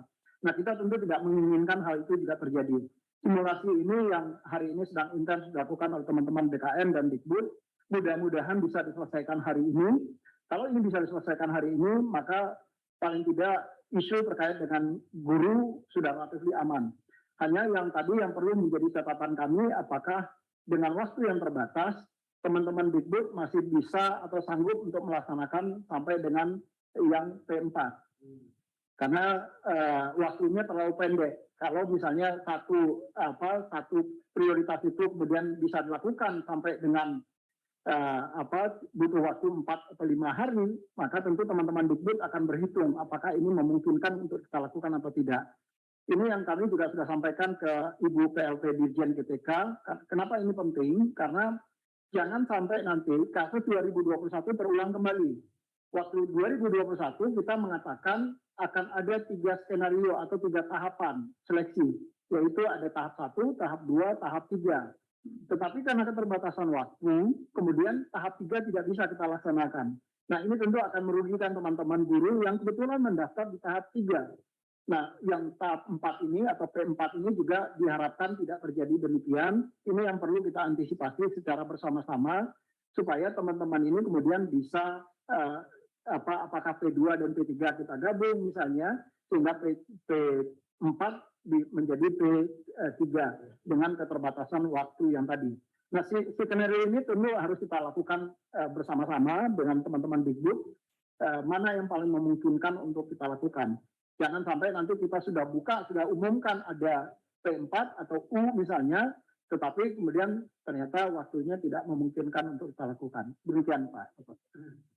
Baik, terima kasih Pak Deputi. Saya kira Bapak Ibu, teman-teman sekalian, yang pertama ini merupakan komitmen pemerintah ya untuk menyelesaikan ini. Jadi ini tanggung jawab bersama ya. Kalau kita bicara pemerintah, bukan hanya Menpan, bukan hanya BKN, tapi kementerian, lembaga, dan Pemda, gitu ya. Itu yang pertama. Yang kedua, kita sama-sama punya tanggung jawab terhadap publik. Ya, jadi ini juga tanggung jawab kita bersama. Makanya tadi baik Pak Alex, Pak Harmen sama-sama ngawal ini gitu ya. Untuk apa? Untuk membantu Bapak Ibu sekalian gitu ya. Dan nanti apa yang bisa kita lakukan tahun ini ya kita eksekusi tahun ini. Itu yang paling penting ya Pak ya. Itu yang paling penting. Tapi tadi butuh dukungan juga dari Bapak Ibu sekalian nih semuanya. Termasuk tadi input data untuk ke CASN-nya. Ya, sehingga nanti betul-betul ketika itu sudah diinput, jangan sampai nanti orang salah kamar dan sebagainya gitu ya. Karena kalau salah kamar itu di mana-mana bahaya gitu ya. Gitu ya Pak ya, gitu ya. Gitu ya, kalau kita satu rumah mertua aja salah kamar mertua aja bahaya kan gitu ya Pak ya, walaupun itu fungsi pengabdian gitu ya. Jadi artinya ini penting nih Bapak Ibu sekalian, karena kalau di pengadaan itu memiliki sensitivitas yang tinggi gitu ya. Jadi kami dengan BKN kadang-kadang juga menghadapi teman-teman tuh yang sebetulnya orang yang belum tentu benar aja bisa gugat kita gitu, apalagi yang mereka merasa dirugikan. Nah, poin-poin itu barangkali baik di guru, tenaga kesehatan dan sebagainya itu penting. Nah, komitmen kita tetap di tahun ini gitu ya. Tapi tadi kalau ada persoalan, kita bicara seleksi administrasinya tahun ini, tetap teman-teman itu punya kesempatan yang sama untuk seleksi kompetensinya. Nah, itu yang paling penting ya Pak Deputi ya. Saya kira tadi teman-teman yang disampaikan Pak Deputi tadi, setelah ini maka apabila ada kendala tadi kalau di pusat ke tempatnya Pak Deputi gitu ya, untuk konsultasi dan sebagainya, tindak lanjut teknisnya. Kemudian untuk teman-teman di daerah itu bisa konsultasi ke kantor-kantor regional BKN yang tersebar ya di seluruh Indonesia. Jadi saya kira teman-teman yang biasanya sudah punya. Jadi sekarang sudah tanggal 27, tapi kita masih ada waktu. Tanggal 28-nya sampai pukul berapa nih Pak? Di suratnya Bu Ses itu sampai jam 5 ya. Nah, kita nggak nyebutin jam ya. Ya kalau maksud saya implementasi di BKN-nya Pak. Ya, kami pada prinsipnya tentu akan mengikuti apa yang sudah ditetapkan oleh Pak Menteri. Kalau enggak teman-teman di Kementerian Pan-RB. Tapi saya lupa di suratnya Bu Ses nggak menyebutkan itu sih Pak. Nah, kalau tidak disebutkan ya nggak menyebutkan tanggal jam. Iya, kalau tidak disebutkan ya nanti kita akan coba buka sampai dekat tanggal 31 itu sampai habis. Ya, 12 malam kurang 1 detik lah ya gitu ya. 12 malam kurang 1 detik. Iya, itu ya. Ya. Gitu ya Bapak Ibu sekalian. Jadi saya kira ini sudah jelas. Jadi demikian Bapak Ibu sekalian penyampaian informasi sosialisasi kita di siang ini. Tapi sebelum kami tutup, closing statement barangkali dari Pak Deputi Eksekutif Aparatur kepada Pak Ali, kami persilakan Pak. Terima kasih Pak Abah, terima kasih Pak Harmen penjelasannya yang sangat detail. Dan kawan-kawan sekalian, sekali lagi rekrutmen adalah salah satu aktivitas penting ya untuk memperkuat ASN kita menuju pencapaian tujuan yang lebih besar. Jadi mudah-mudahan kita nggak lupa tujuannya karena prosesnya ya. Jadi kita bisa memahami mengapa keputusan-keputusan sulit itu diambil oleh pemerintah untuk mengamankan tujuan yang lebih besar. Saya kira itu saja, mohon dukungan semua pihak, dan jika ada iming-iming, kecurangan, janji-janji yang tidak pada tempatnya, mohon segera disampaikan sehingga kita bisa tindak dengan tegas siapapun yang mengiming-imingi, yang menjanjikan ya proses jalur cepat, jalur khusus atau apapun namanya. Karena ujian atau seleksi yang dilakukan oleh BKN itu betul-betul mencoba menjaga keadilan dan kesempatan yang sama bagi kawan-kawan yang termasuk ke dalam target rekrutmen kita. Jadi tidak ada itu janji orang yang bisa memberikan kelulusan, yang bisa memastikan formasi, memastikan tempat, kecuali Anda sendiri melakukan kewajiban-kewajiban seperti yang sudah dipersyaratkan dalam proses seleksi ini. Mohon tidak sungkan untuk melaporkan ya kepada kami, kepada BKN, kepada Panselnas melalui span lapor juga silakan disampaikan jika ada oknum yang menjanjikan, jika ada oknum yang mengiming-imingi ya dengan imbalan tertentu dan seterusnya terkait dengan seleksi ASN ini.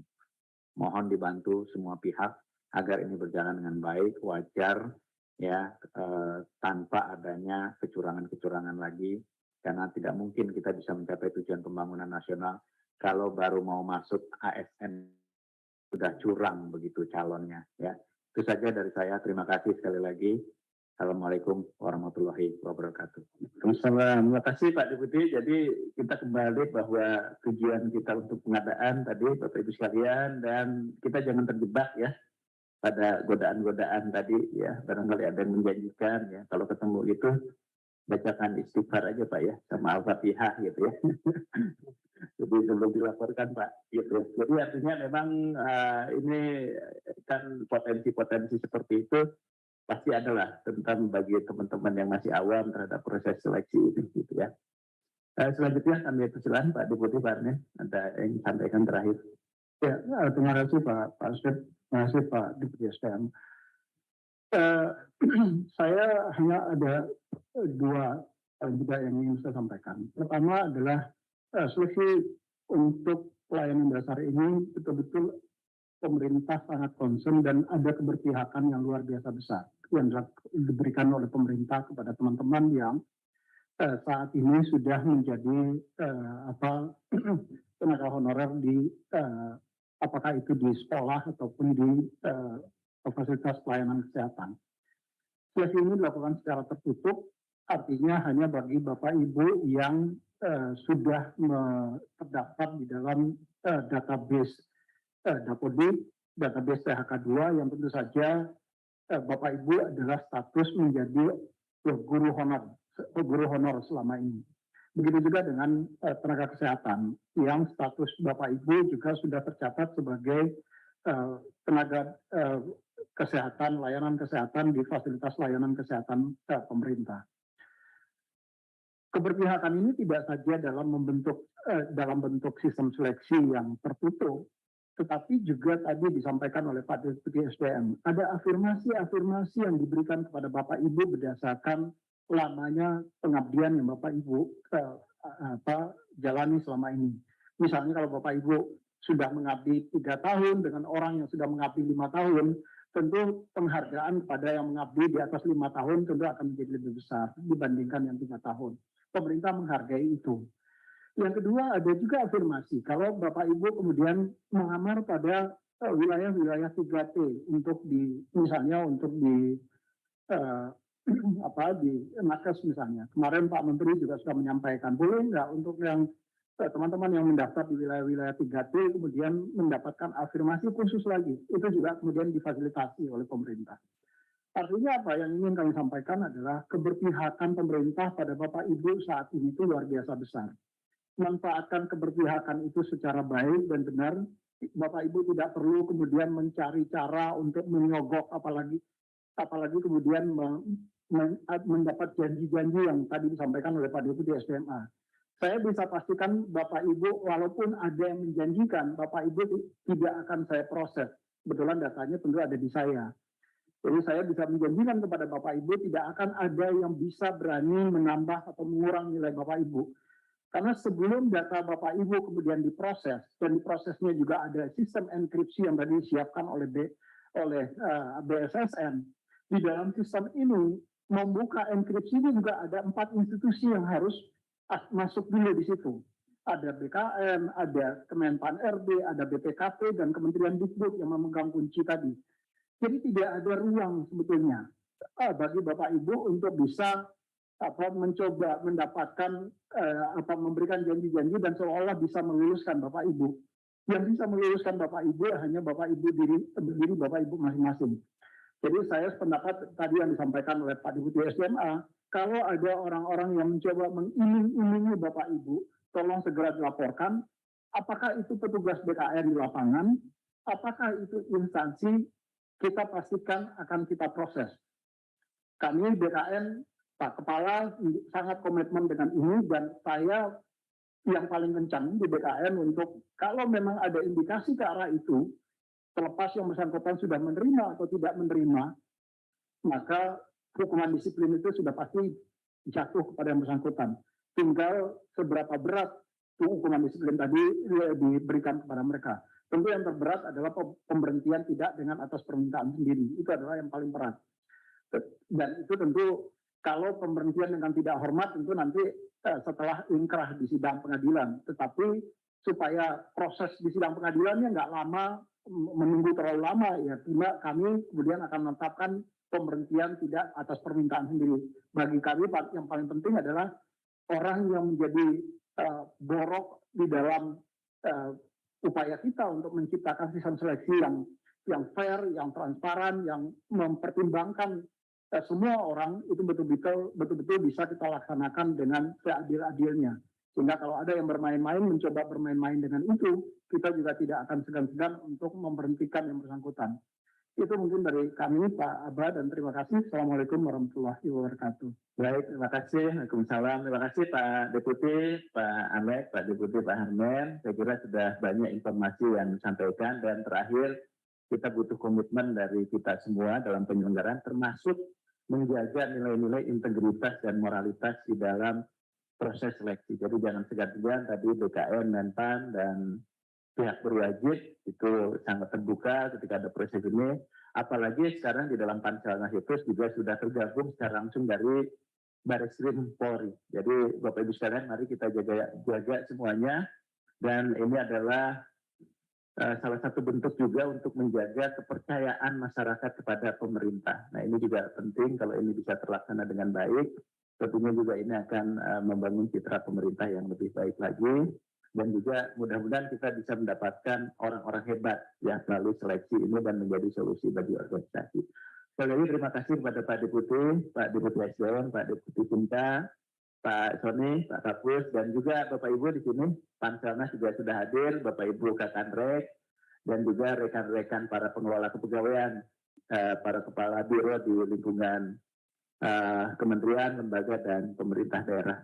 Selamat bekerja, selamat berkoordinasi nanti dengan teman-teman BKN supaya pelaksanaan teknisnya bisa berjalan dengan baik, dan surat kita yang sudah sampaikan untuk input ke dalam SDT ASN itu bisa Bapak Ibu selesaikan besok, waktunya itu sampai 28 terakhir ya Pak ya, malam gitu ya, jadi nggak boleh lewat ya Pak ya, jadi kita selesaikan ya. Sudah terkunci otomatis, jadi nggak ada lagi perpanjangan karena akan mengganggu yang lain kalau proses ini kita lakukan. Terima kasih semuanya, sekali lagi Bapak Ibu sekalian, khususnya Pak Deputi yang sudah hadir, juga Pak Sony dan rekan-rekan semua, sehat dan sukses selalu, mudah-mudahan berjalan lancar, dan Allah Subhanahu Wa Taala melindungi upaya kita bersama. Demikian, terima kasih juga untuk teman-teman tim dari Kemenpan RB dan BKN nih, dan tim Panselnas yang sudah bekerja luar biasa siang malam sampai hari ini gitu ya. Demikian, terima kasih. Kami akhiri dan kami kembalikan ke Mbak Isi selaku MC. Assalamualaikum warahmatullahi wabarakatuh.